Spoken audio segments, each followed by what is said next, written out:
The attic smells of dust and forgotten years. The cardboard boxes stacked along the wall feel like relics of a past life. You didn't expect to feel so out of place in the bedroom you grew up in, but after years away, the space feels smaller, unfamiliar, as if the walls have closed in on themselves. The air is heavy with the weight of memories, both sweet and unsettling. You came home to help your parents downsize, to clear out the remnants of childhood that no one had the heart to discard. It should be simple. Sort, pack, donate.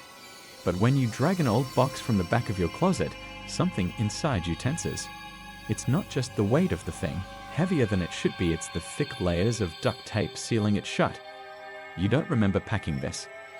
A strange feeling washes over you as you kneel on the floor, peeling back the tape. The adhesive is old, the edges curling, but beneath it, the box remains stubbornly closed, as if someone wanted to make sure it was never opened again. You grab a pair of scissors from your desk and slice through the last strip of tape. The lid pops free with a soft creak, and inside you find a stack of yellowed envelopes tied together with twine. The handwriting on the top envelope is shaky but familiar. Your name. You hesitate before sliding the letter free, unfolding it carefully. The paper is brittle, fragile, like a whisper of the past trying to make itself heard. You read the first words. Dear. Hi, my name is illegible. I hope you want to be my friend. A childish scrawl, innocent enough, but something about it makes the hairs on the back of your neck rise. You don't remember ever having a penpal. And then your eyes drift to the date. The letter was sent when you were 6 years old. The letters start off simple. They talk about favorite colors, cartoons, imaginary adventures. You don't remember writing back, but maybe you did. Maybe this was just one of those things lost in the fog of childhood. But as you keep reading, the tone shifts. I saw you playing in the yard today. You look so happy. Your fingers tighten around the paper. Your breath catches.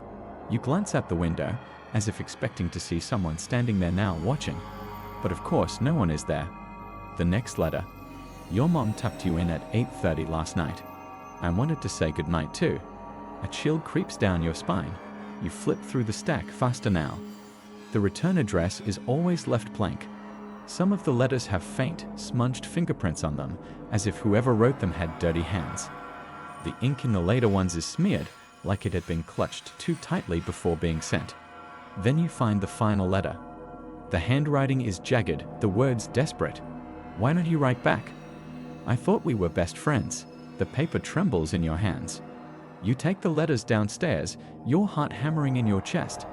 Your parents are in the kitchen, sorting through a box of old dishes. Your mother looks up as you enter, a smile faltering when she sees your face. Do you remember these? You ask, setting the letters down. Your father frowns, but your mother stiffens. Her knuckles whiten around the edge of a plate. You watch as she sways slightly, as if dizzy. She doesn't answer right away. Then, in a whisper, she says, "Oh my God." What? You press, anxiety clawing at your throat. Her eyes meet yours, filled with something unreadable. Fear, regret.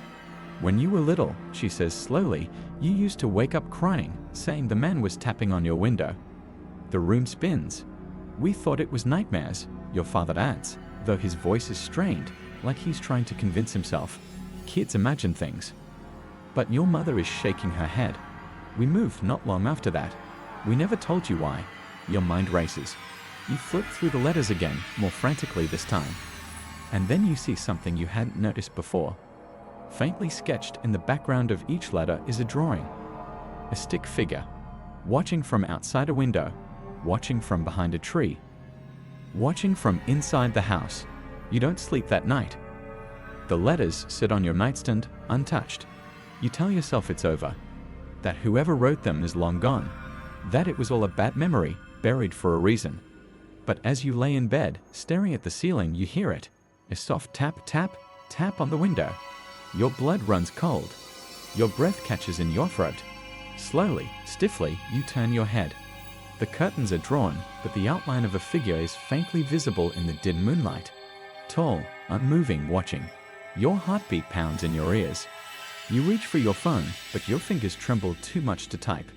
The tapping comes again, more insistent this time. And then a whisper. You never wrote back. The room feels suffocating. The shadows stretch longer. The air thickens with something unseen but felt.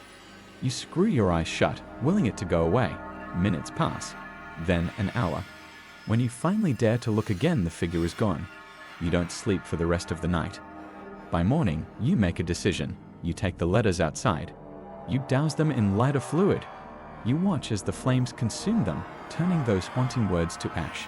It should be over. But as you step back into the house, something feels wrong. You check your phone, hands still shaking. A notification lights up the screen. A new email.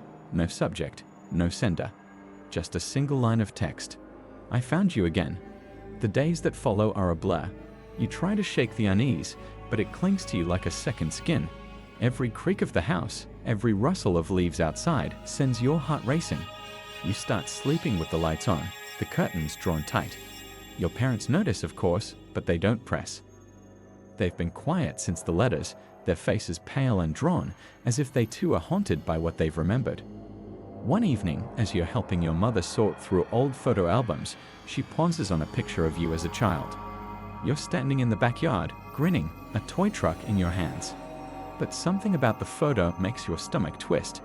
In the background, just barely visible, is the edge of a figure standing by the fence. A shadowy outline, barely there, but unmistakable. "Mom," you say, your voice trembling. "Who's that?" She looks at the photo, her face draining of color. "I don't know. I never noticed that before." That night, the tapping returns. This time, it's louder, more insistent. You sit frozen in bed, your phone clutched in your hand, the glow of the screen the only light in the room.